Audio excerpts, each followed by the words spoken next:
to prepare for the Olympics. It works in the sports ministry, right? Yes, to prepare for the Olympics. So you begin preparations way ahead of the Olympics. Yes.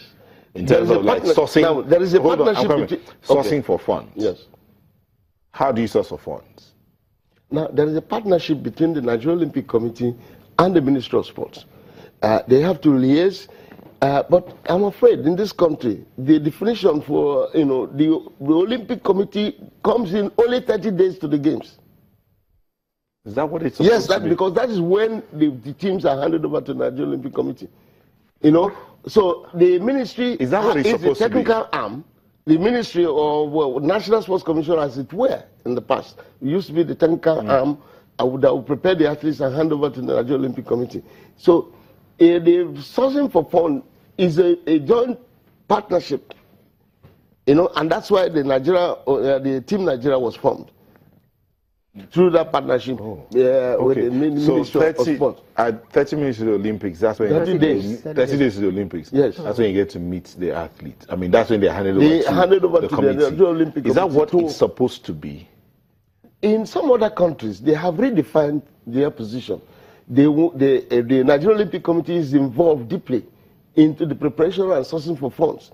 And actually, in some countries, you give your fund, all the funds to the Nigerian Olympic Committee, who will dispense and liaise with other Olympic committees and bodies that could train the athletes for given periods. Now, but what the Nigerian Olympic Committee has been reduced to is only provide, facilitate. Okay. Can I say something? Yes. All said and done, we were making a mistake. We budget for our Olympic like budgeting for normal budgeting, which is not supposed to be. In actual fact, from day one, you budget and keep money somewhere, either NOC or Minister of Sport, keep the money there for Olympics. Because there's some scholarships, give training for people, there are accommodation for people who are in training. Then next year, you budget again, not budget Olympic money for Olympic year. And money will not come as time you want it. But if you're budgeting along, like keep it aside for Olympics, there's funds somewhere. So preparation starts. And two, corporate bodies are not helping this country about sports. I know of the swimmer or rowers in America. There are people, some corporate bodies sponsoring an athlete. But we don't have that yet. Later I had Mutual, who helped us to buy boats. Mutual Insurance, buy boats for us. Those are things we have that help in. Government cannot do sports. But why do you think that corporate bodies are not really interested in sponsoring Because athletes? it's just Nigerian syndrome. I got Glow who helped us to one insurance started Glow and Mutual Insurance. What happened? We wrote to them, they didn't answer us. But if we had won medal, what's the reason? It just because we're not doing well at the Olympics. The lethargy of Nigeria towards sports. They want sport, but they don't want to invest till they see results. Also, some sports federation, when they invest money is not properly used, so they get worried. The chicken or the egg? Yes. You want them to win medals before you begin to sponsor them. How are they going to win the medals? So many of them rather do ambush marketing. Take advantage of the team that has won, want to put out adverts and all that, but they will never get involved at the beginning in building. On the news this morning or last night, we heard that the Russian president himself gave out BMW cars to the Olympic team of his country when they arrived.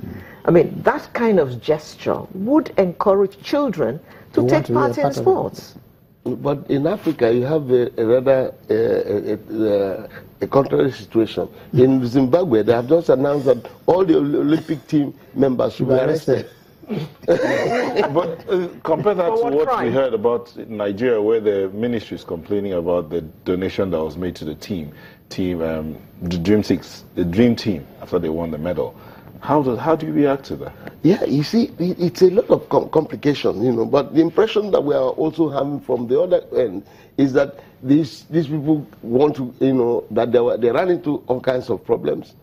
Problems of getting a connection flight from Atlanta, and problem of, and then they requested so many people, they got them an aircraft that was... And then the minister said he wasn't even aware that they were going to Atlanta. Yeah, well, that's what we were told, and I don't know. I haven't heard the minister, but that's the impression that everybody has given, that the minister says he was not aware. I'll be surprised, if he says so, but until we hear from him properly that he actually said what is credited to him, and I don't believe that he said that. Because he was the same person who was enjoying and clapping and jumping up when they got the medal. Okay, Admiral Povani, you didn't answer my question. Yes. I'm coming back to you. Admiral Povani, it is said that the kit for Team Nigeria, the kit for Team Nigeria as a whole, arrived in Rio about 2-3 days to the end of the tournament. Is that good enough? Yeah, come to the same now talking about. Even when the ministry got the money, fiscally, the president approved, and bureaucracy, I know what it is, president approved, but the fiscal cash, the real cash, when did they get it? You had to work between Minister of Finance, Central Bank, till you get the money. So all the bureaucracy that spoils sports. How did you feel when you saw our team in their tracksuits during the opening ceremony? Well, I was not happy. I expect they should be in a dress that would project the country, not tracksuit. You should be tracksuit, it should be different for... See, that's the team. Oh dear. In the tracksuit. You see, oh dear. The generals mentioned the critical point here, is that you don't budget for the Olympic preparation the same year of the Olympics. You must have, funds somewhere. But I tell you something. Before the All Africa Games, to which we took part, the government released 2.9 billion for the games, as for the All Africa Games, as well as preparation for the Olympics. Now, somewhere after the All Africa Games and all that, we didn't get to hear anything about the preparation for the Olympic Games. We're asking questions. What is going on? In the midst of asking questions, the National Sports Commission was dissolved. But there are documents. And then now, who do you hold accountable? Oh, there are people that work in the National Sports Commission. Why at that critical point? That you had an arrangement where it was the ministry, it was the National Sports Commission, and then all of a sudden one arm was taken away, and the arm that was taken away is the technical arm. Mr. Isaiah, the question I'm asking is: are there no documents? Are there no civil servants? If the team, the body was dissolved, there are documents. Yes. There are civil servants that work in the ministry to help coordinate all of these things. And you're saying nobody could be held accountable? While you're holding people accountable, the damage is done. Because there's no preparation that is going on. Now, you ask this person, he says, I have... The Director General said, I have accounted. Okay. The Minister says, nobody has accounted. So who do we believe? But the athlete is suffering. Okay, we'll go on. We'll take a moment. When we come back, we'd like to ask if you want to encourage more Nigerians to sponsor themselves, like Chirika did. We'll be back after this moment.